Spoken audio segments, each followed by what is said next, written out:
News 91కు స్వాగతం. జైత్యాల జిల్లా కేంద్రంలోని కరీంనగర్ రోడ్డులో గల సుబ్రహ్మణ్య స్వామి మహాసరస్వతి పరమశివుడు కొలువైన త్రికుటాలయంలో ఈరోజు సత్సంగం ప్రారంభించడం జరిగినది. సామాజిక కార్యకర్త తౌడ్ రామచంద్రం మాట్లాడుతూ ఈ పట్టణంలో ఇప్పటి వరకు 30 సత్సంగాలు ఉన్నాయని, నూతనంగా ఈరోజు ఏర్పడిన ఈ సత్సంగం జైత్యాల కీర్తి కిరీటంలో మరో కలికితురాయని అవుతుందని వారు స్పష్టం చేశారు. కరీంనగర్ రోడ్డులోని ఆర్యవైశ్య సంఘం సభ్యులు, పట్టణంలోని వివిధ సత్సంగాల సభ్యులు పాల్గొని సత్సంగం విజయవంతం చేశారు. ఈనాటి ఈ కార్యక్రమంలో ఆలయ అర్చకులు సురేష్ శర్మ ప్రత్యేక పూజలు నిర్వహించారు. ఆలయ అధ్యక్షుడు మార కైలాసం, అర్వపల్లి రాజేందర్, ఎలిమెల్ల చంద్రకాంత్, మరో ఆర్యవైశ్య సంఘం అధ్యక్షులు కైలాసం, సెక్రటరీ రాజేందర్, ఎన్ శ్రీనివాస్, రామనారాయణ, కోటగిరి శ్రవణ్ కుమార్, దాస్ శ్రీనివాస్, సంతోష్, హరీష్, జి రాజన్న, భక్తులు, మాతలు తదితరులు పాల్గొన్నారు.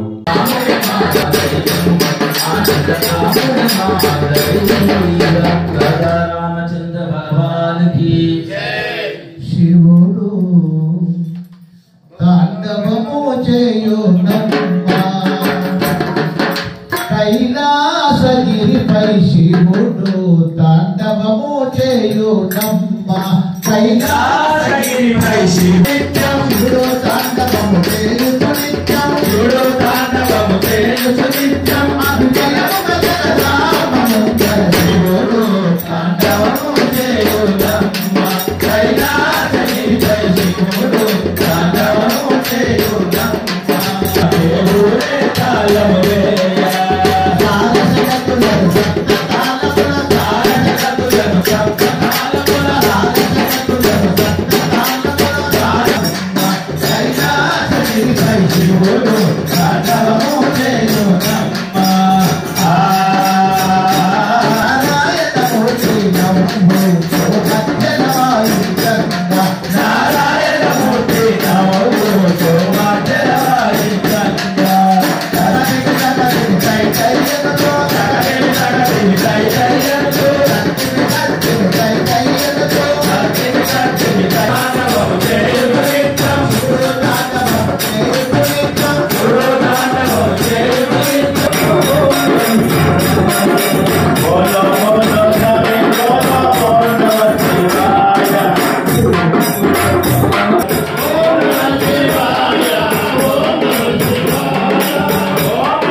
కోరుచున్నాం. సత్సంగత్వే నిస్సంగత్వం, నిస్సంగత్వే నిర్మోహత్వం, నిర్మోహత్వే నిశ్చలతత్వం, నిశ్చలతత్వే జీవన్ముక్తి. కాబట్టి అందరూ కూడా సత్సంగంలో పాల్గొని లక్ష్మీ గణపతి సకల దేవతల ఆశీస్సులు పొందాలని కోరుకుంటున్నాం. మంచి కార్యక్రమానికి వెళ్ళి వస్తూ ఉన్నాం. చాలా అద్భుతమైన కార్యక్రమం. గురు పూజ మహోత్సవ కార్యక్రమంలో ఆర్ఎస్ఎస్ వారు ఇక్కడ గురు పూజ కార్యక్రమం జరిగింది. హిందూ సమాజము పోటీతత్వంతో కాకుండా ప్రేమతో, మంచి భక్త వాత్సల్యంతో ఈ యొక్క సత్సంగం చేసుకోవాలి. అందరం కూడా కలిసికట్టుగా ఉండాలి. మరి చూస్తా ఉన్నాం, కలిసికట్టుగా లేకుంటే మనం ఏ విధమైన ఇబ్బందులు పడతా ఉన్నాం. కనుక మనందరం కూడా కలిసికట్టుగా ఉండి సత్సంగం అంటే దయచేసి ఈ రోజుల్లో కాబట్టి ఒక విషయం చెప్పక తప్పదు. సత్సంగం అంటే ఏదో గంట సేపు 4 మాటలు బదిలీ చేసుకుని వెళ్ళడం అని అనుకుంటున్నాను. అలా కాదు. పూర్వకాలంలో సత్సంగం అంటే మన ఐకమత్యం కొరకు మనం అందరం ఒక దాడిగా ఉండి మన యొక్క విషయాలు ఎవరైతే మన మీద ఏదన్నా దాడి చేసినా ఎలాంటో మన ఐకమత్యం ఉండడం కొరకు ఈ యొక్క సత్సంగాన్ని పూర్వకాలంలో నిర్వహించుకునేవారు. ఇది అందరం కూడా ఇప్పుడు కూడా దీన్ని జ్ఞాపకం ఉంచుకోవాలి. అందరం కూడా ఐకమత్యంగా ఉండవలసిందిగా మీ అందరం కొడుతూ, ఎక్కడ ఏ ఆలయంలో ఎలాంటి కార్యక్రమం జరిగినా మనం అందరం కూడా ఉండవలసిందిగా మీ అందరినీ కోరుతా ఉన్నాం. హరోహర. ఈ సుబ్రహ్మణ్య దేవాలయంలో ఈ రోజు నుంచి ప్రతి బుధవారం 7:30 వరకు సత్సంగ కార్యక్రమం ప్రారంభించాలని వారు ఈరోజు ప్రారంభించారు. ప్రతి వారు కూడా అందరూ రావాల్సిందిగా వారు తెలియజేస్తున్నారు. ఈ కమిటీ వారు తప్పకుండా వచ్చి సత్సంగంలో పాల్గొంటాం. మళ్ళీ అన్ని దేవాలయాలు ఎలా సత్సంగం కలకలాడుతుందో ఈ సుబ్రహ్మణ్య స్వామి దేవాలయంలో సత్సంగం కలకలాడుతుంటుంది. ఇందులో సందేహం లేదు. కానీ అందరూ కూడా ఇవి ఇందాక చెప్పినట్టు దర్శనం గారు ఒక సత్సంగం అంటే ఒక బదిలే కాదు, మన సనాతన సాంప్రదాయం హిందూ ధర్మం అంటే ఏంటిది అనేది మనం తెలుసుకోవాలి. అలానే పాటించి అందరూ ఐకమత్యంగా ఉండి ముందుకు పోవాల్సిందిగా కోరుకుంటూ 10 సంవత్సరాలకు భజన ఇక్కడ స్టార్ట్ చేద్దామని అనుకున్నారు. వల్లి దేవ సేనాధిపతి అంటే ఇక్కడ భజన చేస్తే సకల దేవతల భజన చేసినట్టే అని మేము అనుకుంటున్నాం. ప్రతి ఒక్కరు ఇదే స్ఫూర్తితో అందరూ టైం ఈ రోజు అంటే టైం ఎక్కువ తీసుకున్నాం. దయచేసి 9 గంటలకే క్లోజ్ చేసుకున్నాం. హర. ఈ మధ్య మా కరీంనగర్ ఆదివాసీ సంఘం అధ్యక్షుడిగా సమావేశం జరిగింది. ఈ సమావేశంలో కొన్ని తీర్మానాలు తీసుకొని కరీంనగర్ లోపల గణేష్ మందిరం ఉన్నది, అయ్యప్ప టెంపుల్, సుబ్రహ్మణ్య స్వామి టెంపుల్ ఉన్నది. మిగతా 2 టెంపుల్స్ లోపల అయ్యప్ప టెంపుల్ లోపల శనివారం భజన జరుగుతుంది, గణేష్ టెంపుల్ లోపల మంగళవారం జరుగుతుంది. కాబట్టి మనం సుబ్రహ్మణ్య స్వామి అందరూ ఏక ముక్త ఖండంతో ముందు వచ్చి ఖచ్చితంగా చేద్దామని చెప్పి వారు కోరగానే ఈ యొక్క సుబ్రహ్మణ్య స్వామి టెంపుల్ ఎవరైతే ఈ కమిటీ ఉన్నారో వారు ఒప్పుకోవడం, దానికి సపోర్ట్గా గణేష్ మందిరం యొక్క భజన మండలి శ్రవణాంకులు బృందం కూడా సపోర్ట్ రావడంతో దీనికి పూర్తిగా ఒక శక్తి వచ్చిందని చెప్పి నేను అనుకుంటున్నాను.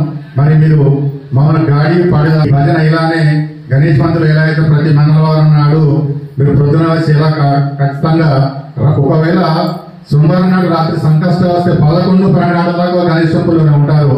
మళ్ళీ 7 గంటకి భజన స్టార్ట్ అవుతుంది. అంటే వాళ్ళు ఎంత పటిమ ఉంది, ఎంత వాళ్ళు చేస్తున్నారో ఇది కూడా అదే విధంగా గాడిలో పడేటట్టు మీ అందరి సహకారం, ఈ మందిరం కానీ మీరు కానీ అందరూ సహకారం చేస్తూ మమ్మల్ని ప్రోత్సహిస్తూ మమ్మల్ని కూడా పాటలు పాడే వాళ్ళగా తయారు చేయాలని కోరుతూ మంగళం చంద్రే మనోహరాయ చంద్రకాయ మంగళం సుబ్రహ్మణ్య మంగళం పరనివాస మంగళం తిరుచలి మంగళం వల్లిదేవ మంగళం స్వామి మలైలో వెలసిన సుబ్రహ్మణ్య మంగళం జగిత్యాలలో వెలసిన కార్తికేయ మంగళం భస్మాభిషేక ప్రియా నీకు మంగళం తారాభిషేక ప్రియా నీకు మంగళం మంగళం మంగళం నిత్య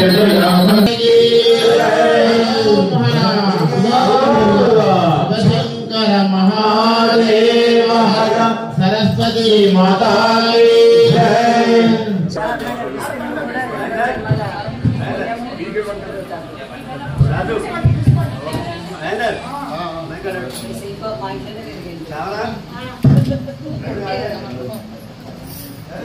అయ్యా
गायत्री माता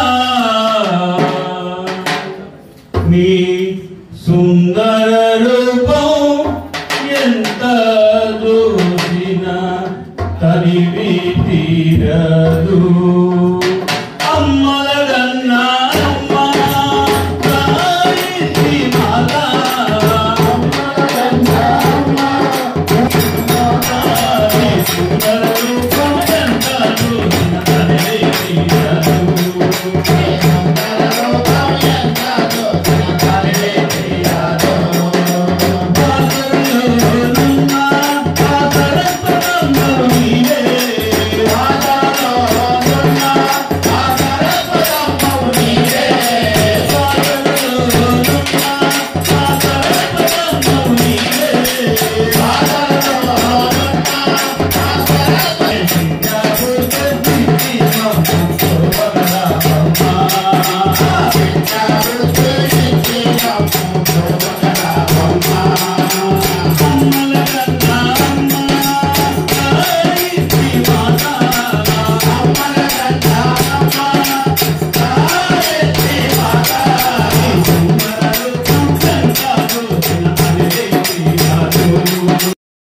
దేవాలయంలో భజన కార్యక్రమాన్ని నిర్వహణ చేసుకుందామని మా యొక్క సంఘ సభ్యులు ఈ వాడగట్టు మాతలు భక్తులు కోరగానే ఈ ఆలయాన్ని సంప్రదించాము. వారు చేరుకోవడానికి మాకు అవకాశం ఇచ్చారు. ఎందుకంటే ఇక్కడ ఎలాంటి విఘ్నం జరగదు. ఈ కరీంనగర్ లోపల కర్నూలు లోపల 3 టెంపుల్స్ ఉన్నాయి. ఒకటి వినాయకుడి టెంపుల్, ఒకటి సుబ్రహ్మణ్య స్వామి టెంపుల్, ఒకటి అయ్యప్ప టెంపుల్. శివ పరివారము మార్కండేయులు పుట్టినట్లయితే శివ పరివారం మొత్తము కర్నూలులోనే ఉంది. ఇక్కడ ఏది జరిగినా కానీ డెవలప్మెంట్ తోనే జరుగుతుంది. గతంలో టవర్ ప్రాంతం ఉండే, ఓజీ రోడ్ ఉండే, సాయిబాబా టెంపుల్ ఉండే. ఇప్పుడు ప్రస్తుతం అంటే కరీంనగర్ రోడ్ అంటే మరొక బంజారా హిల్స్ అయిపోయింది ఈ ప్రాంతం. అందుకే దయచేసి ప్రేమతో ఈ కార్యక్రమానికి అన్ని సత్సంగాలతో పాటు ముఖ్యంగా గణపతి దేవాలయం సత్సంగ సభ్యులు తప్పకుండా వచ్చి ఈ కార్యక్రమానికి అవకాశాన్ని తీసుకోవాలని ప్రేమతో మరి కోరుకుంటున్నాము. ఈనాడు మా కర్నూలు ఆర్య సంఘం గౌరవ అధ్యక్షుడు మోటూరు శ్రీనివాస్ గారికి జన్మదినము, వారికి ఆలయ ప్రచారం చిరు సన్మానం చేసేవసరాన్ని జైత్యాల పట్టణంలో కరీంనగర్లోని త్రిపుర ఆలయంలో అంగరంగ వైభవంగా ఇప్పటికే మన జైత్యాల పట్టణంలో 30 దాకా సత్సంగాలు నడుస్తున్నాయి. జగిత్యాల కీర్తి కిరీటంలో మరో కలిగిందులై ఈ సత్సంగం అవుతుందని నా అభిప్రాయం. ఎందుకంటే ఈరోజు కూడా ఫస్ట్ రోజే ఒక 50 మంది సభ్యులు భజనకు రావడం జరిగింది. దాదాపు ఒక నెల రోజుల లోపల ఒక 100 మంది సభ్యులు ఇక్కడ జమ అయితే నిజంగా జగిత్యాల పట్టణంలో ఇదొక కలిగితురాయి అని చెప్పడంలో సందేహం లేదు. ఎందుకంటే ఇప్పుడు భజన కార్యక్రమాల వల్ల మనం భగవంతునికి చేరబోతున్నాం అనే విషయం తెలియదు కాదు. మనం హిందువులం కాబట్టి ప్రతి వారం ఒక దేవాలయంలోనే మనం రావాల్సి ఉంటుంది. తప్పనిసరి రావాలని కూడా హిందువులు ఒక విశ్వ హిందూ పరిషత్ వైస్ ప్రెసిడెంట్గా ప్రతినిధిగా మీ అందరినీ కోరేదేమంటే తప్పనిసరిగా మనం బొట్టు పెట్టుకోవాలి. తప్పనిసరిగా కట్టుబొట్టు కరెక్ట్గా ఉండి తప్పనిసరి మనం ఏదో ఒక దేవాలయానికి వచ్చి మనం పూజ చేయడం వల్ల మన హిందూ సాంప్రదాయాన్ని మన హిందుత్వాన్ని బలపరిచినట్టు అవుతుంది. కాబట్టి తప్పనిసరి ఇలాంటి సత్సంగాలకు తమరందరూ మళ్ళీ మళ్ళీ రావాల్సిందిగా ఈ సందర్భంగా మనం చేస్తూ నాకు అవకాశం ఇచ్చినందుకు ధన్యవాదాలు. Thank you. ముందుగా కన్నడ శ్రవణ్ గారు వచ్చి వారి స్పందన తెలిపారు.